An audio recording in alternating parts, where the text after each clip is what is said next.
The death toll in Turkey and Syria from last week's devastating earthquake has now surpassed 35,000 people. And today, rescue efforts are sadly coming to a close. Family members in the Bay Area, they're trying to raise money for their loved ones living in the rubble. KRON 4's Rob Nesbitt joins us now live from the newsroom with more on what's being done to help. Rob? I was in San Francisco's Dolores Park Sunday when I saw a sign for earthquake relief and got a chance to hear the stories of what it's like for survivors in Turkey and Syria today.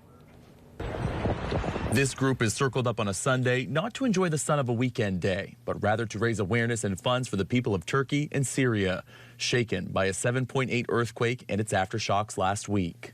I lost two of my friends that I know in this earthquake. Ismail Akush is with the California Kurdish Community Center and studied in Turkey for 5 years. Two of his friends in the hard-hit area of Hatay were crushed in the rubble. Today, he's using his voice to help survivors trying to pick up the pieces of their lives. They need medical supplies, they need shelters, they need like containers to stay in, they need water, they need food, they need everything. Turkish officials are investigating more than 300 people who they say had a hand in constructing some of the buildings that failed to withstand the earthquake. Like-minded people, it gives us strength. In Dolores Park, Ali Yaz Shen spoke about the destruction, getting updates from his sister, Tuğçe Mariante Shen, who lives in Istanbul and has been volunteering at animal hospitals near the epicenter. It's worse than any dystopic, apocalyptic sci-fi movie you can imagine. It's like whole city collapse, everything is in pieces, and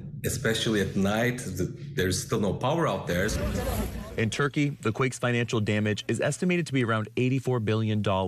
It's not as easy to estimate in Syria, where humanitarian aid can't be reached because of the country's ongoing civil war. Shen started an online fundraiser with others in the Bay Area to send much-needed money to both countries. The exchange rate right now for US dollar to Turkish liras is 18 point something the last I checked.